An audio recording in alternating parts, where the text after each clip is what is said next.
넷플릭스 드라마 시리즈 오징어 게임이 지난달 미국 에미상 시상식에서 비영어권 작품 최초로 6관왕에 올랐습니다. 먼저 소개서도 부탁드리겠습니다. 너무 행복하고요. 너무 영광스럽고 정말 평생 기억에 남을 1년의 여정이 된 것 같습니다. 최근 몇 년 새 한국 문화 콘텐츠가 전 세계적인 주목을 받고 있는데요. 방탄소년단은 이미 세계 무대에서 K-팝을 대표하고 있죠. 주목할 점은 이렇게 K-팝, K-콘텐츠에 대한 관심이 한국어에 대한 관심으로 확장되고 있다는 겁니다. 오징어 게임 같은 경우는 대본이 너무 잘 써져 있고 대본이 너무 좋아요. 겨울이 지나면 봄은 오는 거야. And I want to get a tattoo of that lyric. K-콘텐츠에 대한 관심이 한국어 열풍을 몰고 오기까지 그 뜨거운 현상을 집중 조명해 봅니다. 안녕하세요.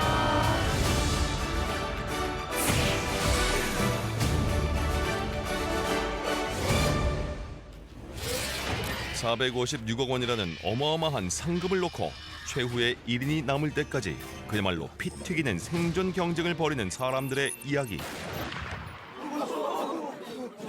넷플릭스 시리즈 오징어 게임.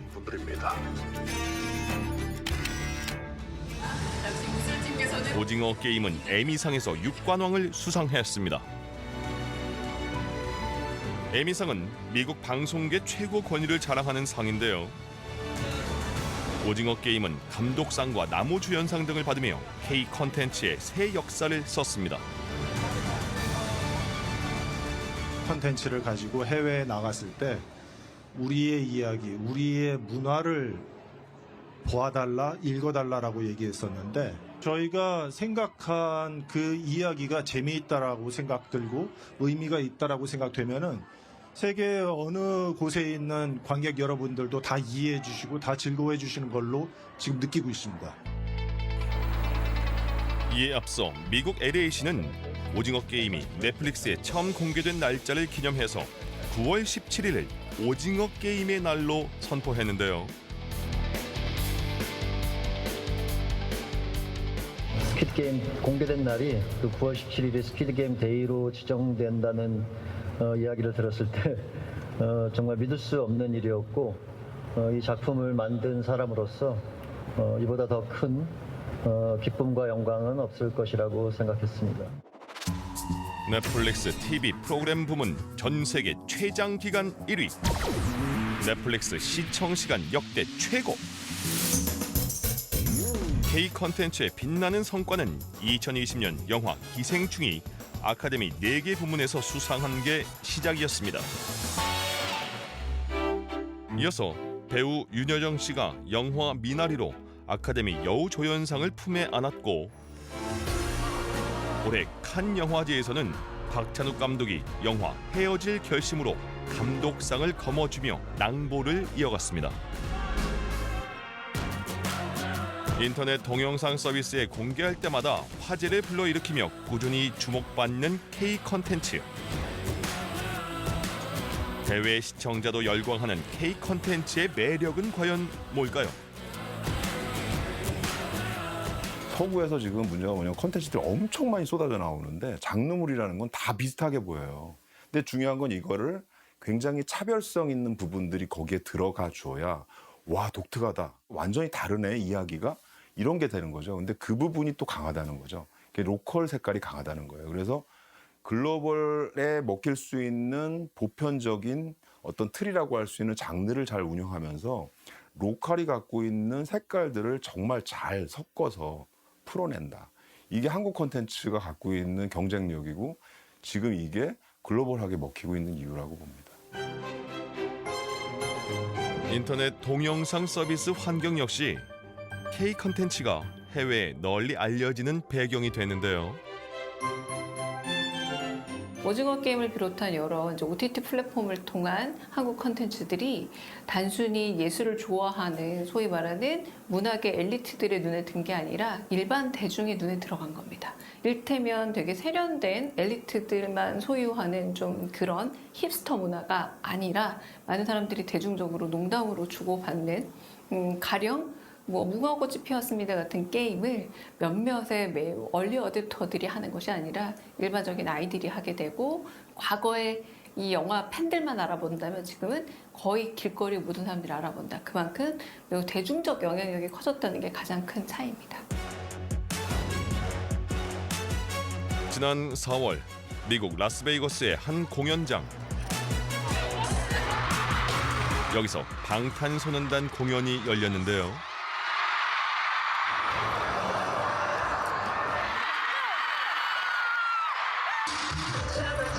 세계적인 K-팝 열풍을 말할 때 방탄소년단 BTS를 빼놓을 수 없죠. 코로나19 대유행 이래 오랜만에 열린 대규모 대면 공연이기에 BTS의 열성 팬 아미가 전 세계에서 총집결했습니다.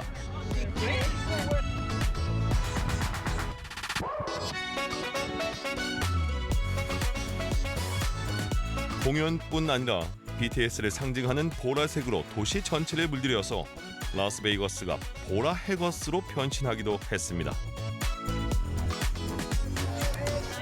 BTS가 최근 몇 년간 세계 무대에서 얻은 성과는 그야말로 눈부실 정도인데요.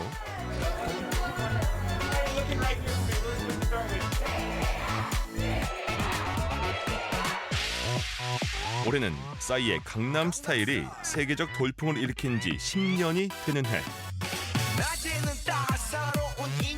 그 사이 K-팝 위상은 완전히 달라졌습니다.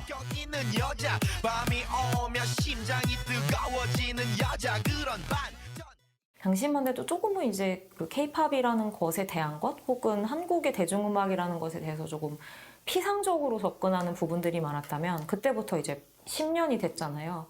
지금은 이제 완전히 스며들었죠. 한국 그룹들이 월드 투어를 나가는 게 너무나 당연한 시장이 됐어요. 데뷔할 때부터 여러 가지 측면에서 해외 시장을 염두에 두고 만들고 프로모팅하는 어떤 시스템을 가지고 있는 곳들이 대부분이거든요. 그러니까 해외가 뭐 한번 나가보자, 뭐 아니면 뭐 시도해보자 이런 느낌이 아니라 이제는 완전히 사실 K-팝 시장 안에서는 상수가 되어버려서 미국 LA시 코리아타운에 위치한 한 음반 가게. 휴일을 맞아 K-팝에 관심이 많은 이들이 매장을 찾은 모습을 볼 수 있었는데요.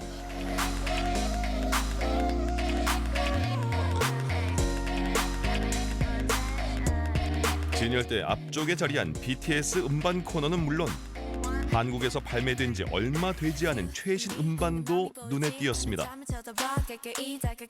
지금은 BTS가 제일 많이 나가고요. 또 섹션도 많이 있고 BTS 그리고 블랙핑크 저희는 지금 현재로서는 99%가 외국분이시죠. 아무래도 젊은 애들이고 10대 초반도 있지만 거의 10대 후반부터 20대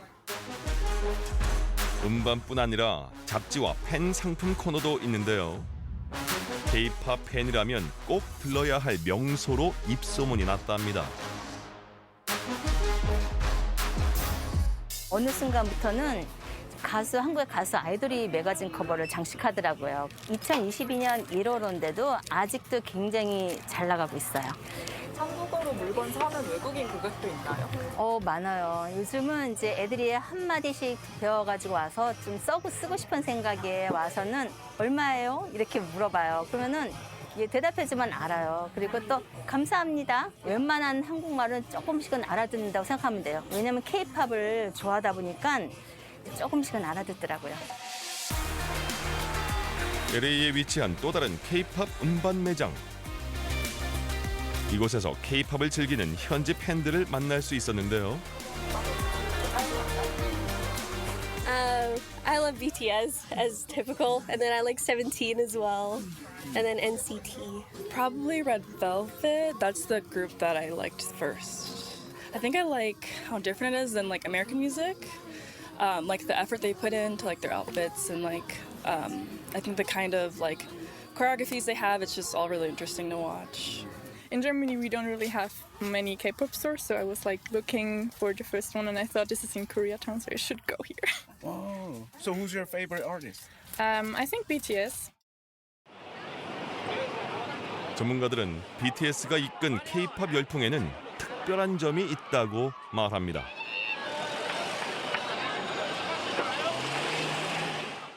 싸이의 그 강남스타일 같은 경우는 사건적인 거죠. 그때 그런 표현을 많이 썼거든요. 강제 진출했다.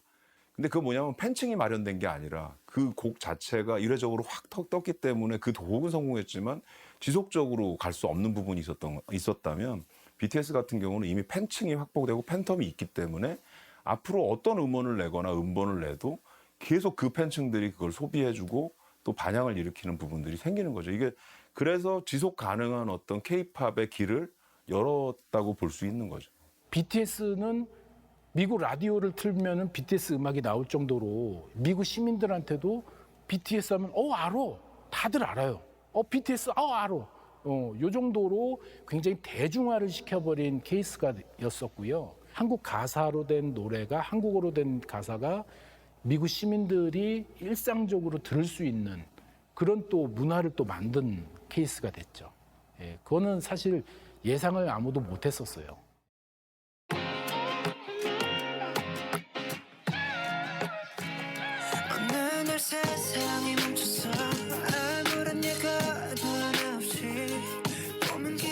제목은 영어지만 가사는 한국어인 노래 Life Goes On은 한국어 노래 최초로 빌보드 핫100 차트 1위에 올랐는데요.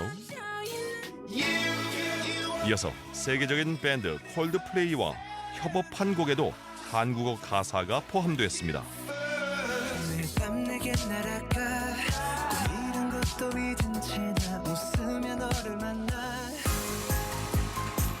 BTS 노래 등 K-팝이 해외 팬들에게 한국어에 관심을 갖는 계기가 되는 건데요.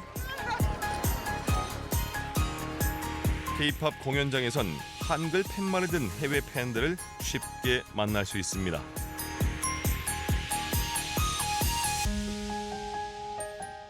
방탄소년단을 좀 깊이 있게 좋아하는 팬들 같은 경우에는 이들의 한국어 가사를 너무 좋아하고요. 한국어로 노래를 하고 있기 때문에 그런 어떤 좀 가사에 깊이 있는 메시지나 뭐 내용이나 이런 것들은 어쨌든 같은 말을 쓰는 사람들만 느끼지 않을까라는 생각이 있었는데 의외로 전혀 그렇지가 않고 A lot of the songs actually have like deep meanings, which you wouldn't really find in Western music nowadays. So I really like that touch. My favorite lyric is from a song from BTS. It's called Answer Love Myself. And the lyric is in English, after, when winter passes, spring always comes. In Korean, it's 겨울이 지나면 봄은 오는 거야. And I want to get a tattoo of that lyric. 혹시 돌민정음이라고 들어보셨나요? K-팝 해외 팬들은 돌민정음으로 활발히 소통을 하는데요. 팬들이 많이 쓰는 용어 가운데 외국어로 번역하면 어감이 살지 않거나 대체할 단어가 없을 경우 한국어 발음 그대로 영어로 표현하는 걸 말합니다. K-팝이 불러온 새로운 한국어 문화지만 정확한 한국어가 아니라는 우려도 있는데요. 그러자 한국어와 한글을 배우고 싶은 K-팝 해외 팬을 위해 BTS, 블랙핑크 노래 등을 활용한 학습 교재까지 나왔습니다. 김남준, 김석진. 안녕하세요, 블링크. 저와 함께 신나는 한국어 공부 열심히 해서 우리 더 자주 만나요.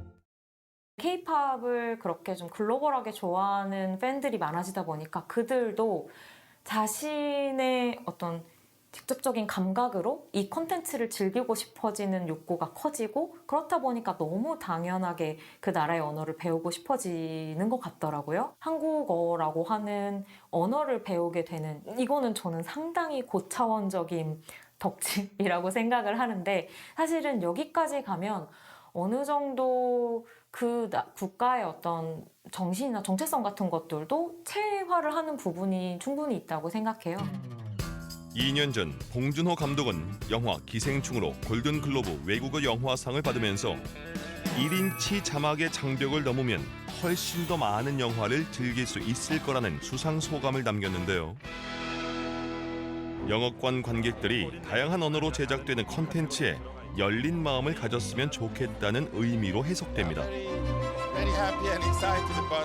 그리고 실제로 오징어 게임 공개 후 서구에선 한국어 배우기 열풍이 일었습니다.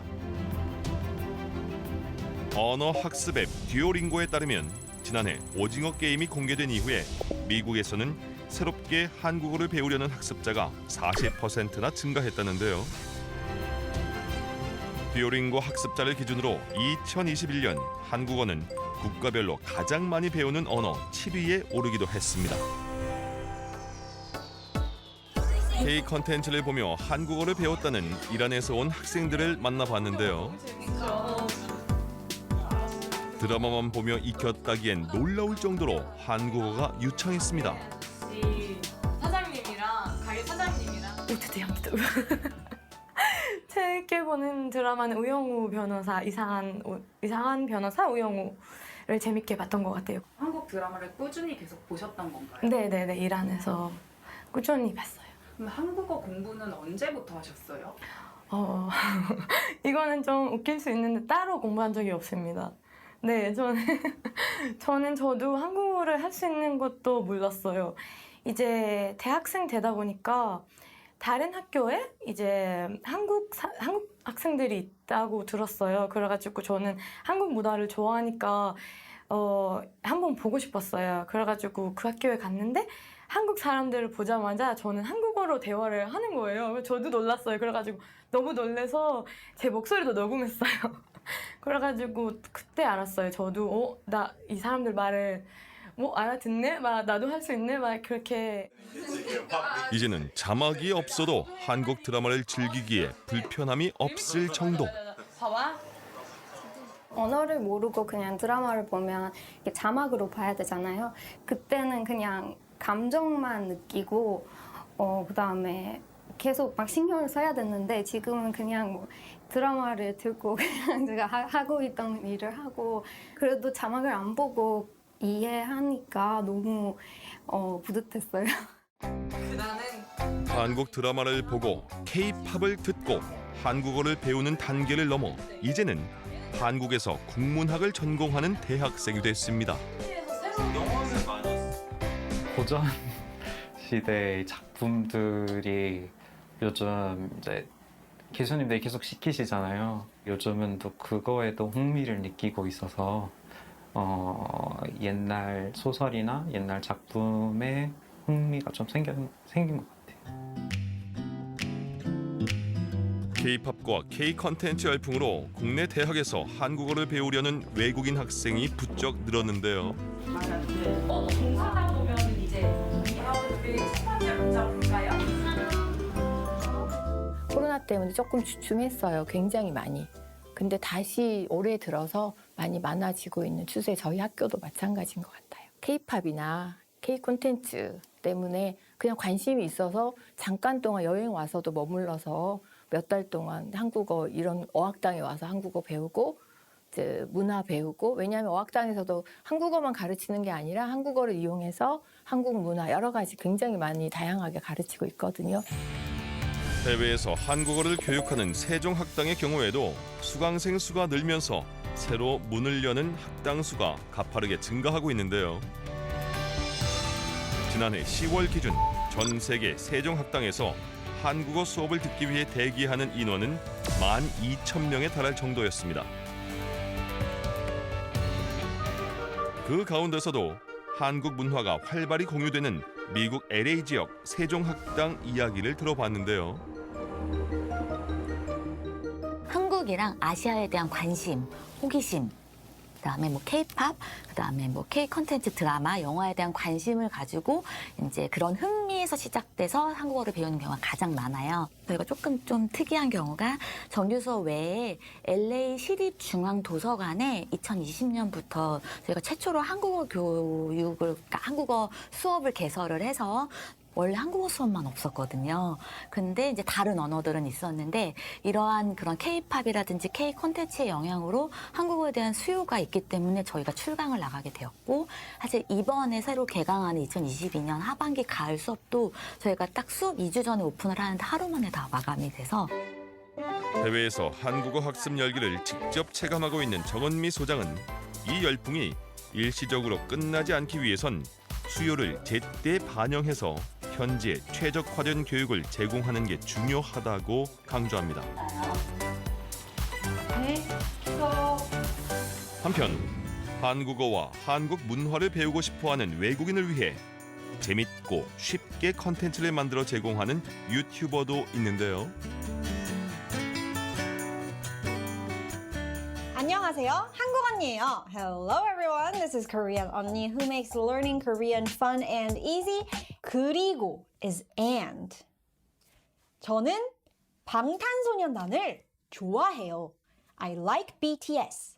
그리고 2015년에 처음 채널을 시작했고 제가 그 당시에는 대학생이었는데 혹시 한국어나 한국에 대해서 관심 있는 친구들이 있다면 그 친구들에게 도움을 주고 싶은 마음에서 시작하게 되었습니다. 처음에는 0명이었으니까 123만 명이 늘었죠. 제 채널 봐주시는 분들은 정말 아프리카에도 있고 유럽에도 있고 뭐 북미, 남미, 아시아 뭐 정말 다양한 곳에 분포되어 있는데 가족분들이 함께 보기도 하고 엄마와 딸분이 같이 구독자분들도 있고 아빠와 아들이 같이 한국어 공부하기도 하고 이런 모습들을 되게 많이 봤어요.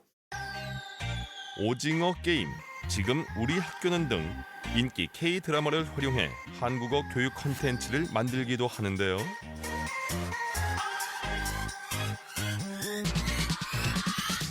이 외에도 반응이 좋았던 여러 인기 콘텐츠에 대해 들을 수 있었습니다. 가위바위보, 한국어로 가위바위보는 어떻게 하는지 이런 영상도 되게 인기가 많았고 그냥 한국 문방구에는 어떤 것들이 있는지 이런 것들도 되게 재미있게 봐주시고 25가지 꼭 알아야 할 한국어 어구라는 영상을 만든 적이 있는데 그 영상이 지금은 조회수가 510만 회더라고요. 한국어에 관심이 있거나 한국어를 배우고 싶은 마음이 있는 누구라면 한 번쯤은 봤을 그런 영상이 된 것 같아요. K 콘텐츠를 기반으로 해서 한국어를 전문적으로 배울 수 있는 교육 앱도 등장했습니다.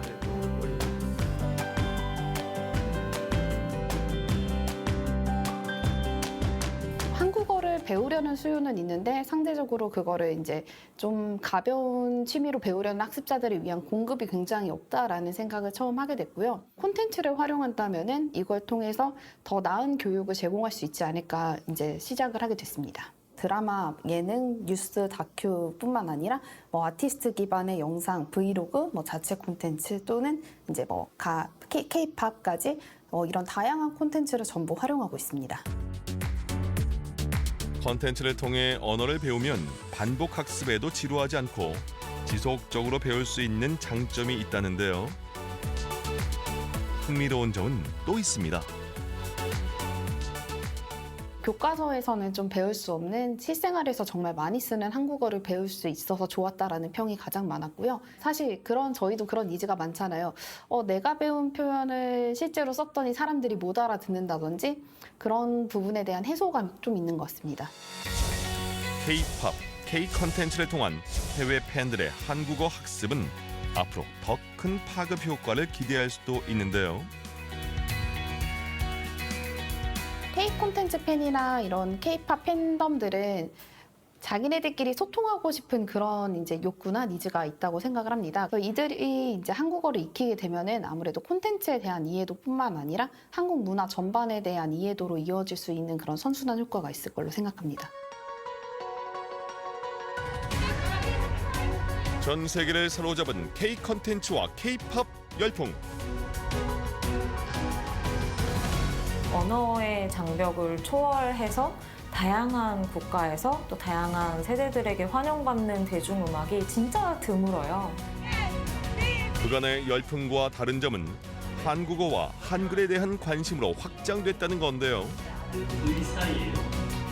한국 콘텐츠에 먼저 관심을 가지면 그 안에 있는 한국 문화에 관심을 갖고 한국 문화 중에서도 한국어 아주 핵심이잖아요. 한국 말 안에 사실은 문화의 핵심적인 것들이 다 들어가 있기 때문에 그걸 또 배우려고 하는 그런 층들이 많이 생기는 거죠.